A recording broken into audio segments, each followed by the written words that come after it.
Hello and welcome back to the Liz Experiment YouTube channel. This is the channel where I share field notes that I'm documenting along my journey towards architecting my best life. I'm coming to you from Fremont Center, New York, a small town in rural New York State that's near the Delaware River and the Pennsylvania border, also known as the town where I grew up. And I spent a lot of time trying to kind of cultivate a better background for this video so I didn't look like I was in my childhood bedroom. And then I thought, wait a minute, the whole purpose of this channel is for me to be real and share my life, and why don't I just do that? So here you are in my childhood bedroom. You could see such artifacts as my North Carolina poster from my youth and when I was a very avid college basketball fan, which is kind of fallen by the wayside, but evidence of that fanship. You can also see some Christmas decorations that my mom decides to store in here since I am technically an adult.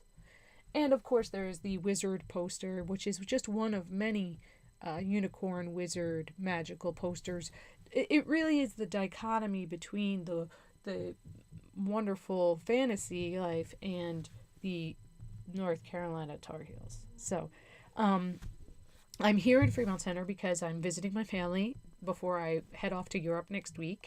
I also, my sister-in-law has a baby shower this week, and we're welcoming my parents' first grandchild. I think I mentioned this last time.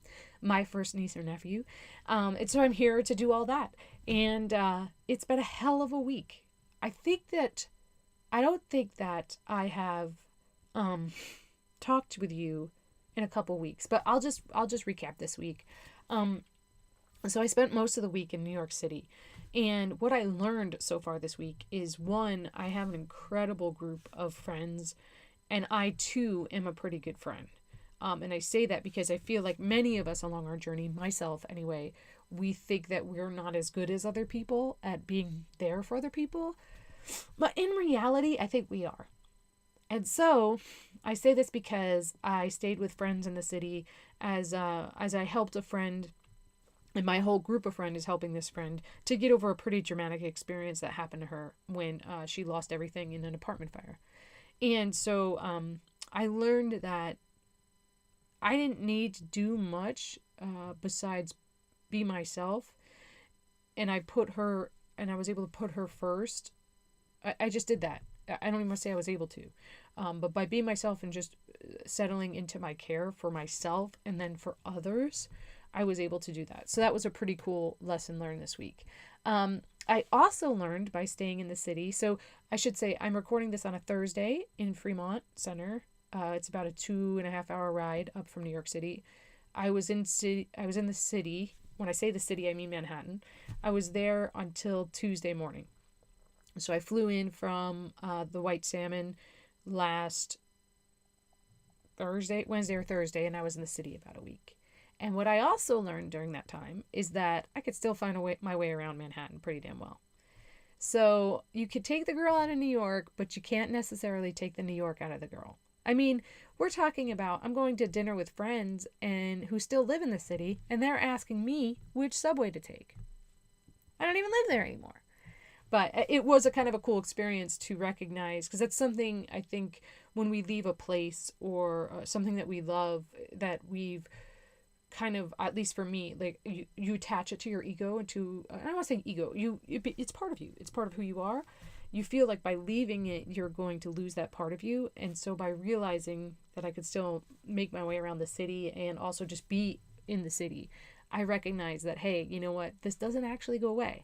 And I wrote a blog post about that I'll share in the notes of this one when I was leaving Templeton, California. So I'll dig that up and I'll find it. This is a good note. I remembered that everything I put into place in my life, my plans, my schedules, etc., these have been attempts. Excuse me. I'm back. These are attempts at quelling and ignoring anxiety, fear, and anxious feelings. And so I think I've mentioned this before. I think a lot of us do this. But every single plan we put into place is to try to negate discomfort, at least on my part. And so what I've been paying attention to is, what if I just don't have a plan? Feels very scary, but can I sit with that fear, and can I move with it, and can I go forward with it? I also, I've spoken with many people about this week. One was my dear cousin, who I was lucky enough to go out and have drinks with last night. So the last thing I learned through these conversations was that none of us have our shit together. Nobody knows what's going on. Every single person you look at and you say they know what's going on, they don't know. And I think we'll never know, because there's not an answer.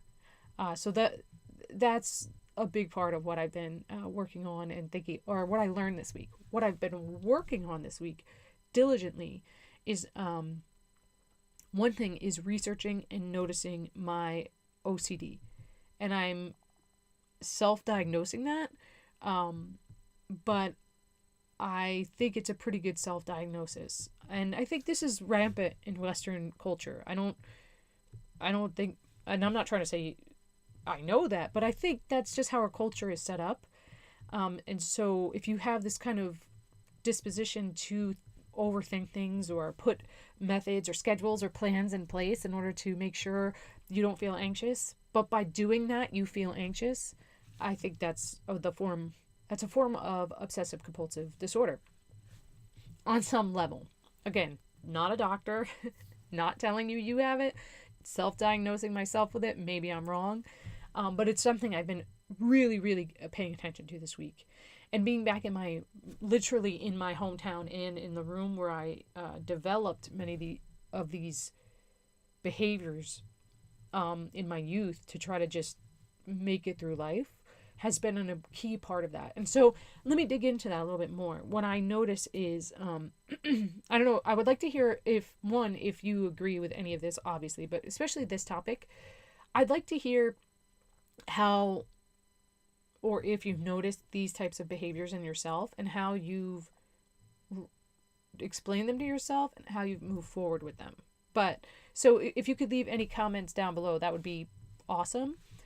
For me, it's like noticing, what's a big one? Weight. Weight is a big one in my family. And I think in my whole family, where it's like, am I eating too much? Am I gaining weight?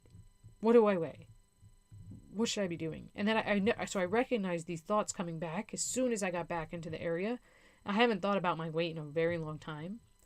But I remembered that in my youth especially, and then going into my 20s, it was a constant thought.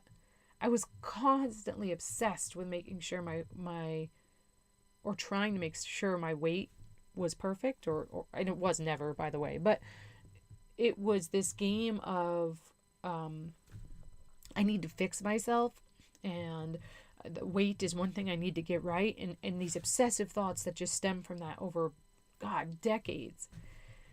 Hadn't thought them in years, came back here, started feeling and thinking them again. So I noticed that. And then I start to try to sit with what happens if I let go of these compulsive thoughts. And I just sit in this weird anxious energy that I'm using these thoughts to try to get rid of. And I'm just starting this exercise. It's going pretty well, but I'll keep you posted on how that goes and what that looks like. I think for what I've seen so far is that weird negative energy that I'm trying to ignore through my compulsive thoughts starts to go away. Just kind of, I just accept it, and it just kind of disappears. Not disappears, but I just accept it, and it's no longer an issue. But this is a long road, I think, for me especially. This is a lifelong affliction, and so that's something I've definitely worked on this week. The other thing is, and I kind of alluded to this earlier, where I really worked on reconnecting with and almost like relearning how to show care and love. I always thought it was this, like I mentioned earlier, it was this big ordeal, and I must not be a loving person because I don't automatically just show love. But I think I actually automatically show love, and I think many of us do this. And it's just enough. Like, we think it has to be on a grand scale, but it doesn't. Most of the time, what I want people to do for me is just listen and be there. And that's not hard. that's especially if you're able to quell some of your own anxiety. But relearning that and moving through that has definitely been a huge thing this week. And this acceptance, as always, but that's just a grander scale. So I'm going to leave it there this week. It's I have a heck of a weekend planned ahead where I have the baby shower, which I'm sure I'll report on next week. And then I head back to the city and then eventually to Europe. So by next week, I think I should be recording this video from Copenhagen, but we shall see. If you like this video, please give it a like. If you want to follow these field notes, please subscribe to this channel. No pressure, but it's always great to know that what I'm sharing is actually helpful. And again, if you have anything to share of your own, I'd love to hear it. I think the more we can talk about just existence, the less hard it becomes, and the more we come together about it. So until next time, thank you again for watching, and I'll see you soon.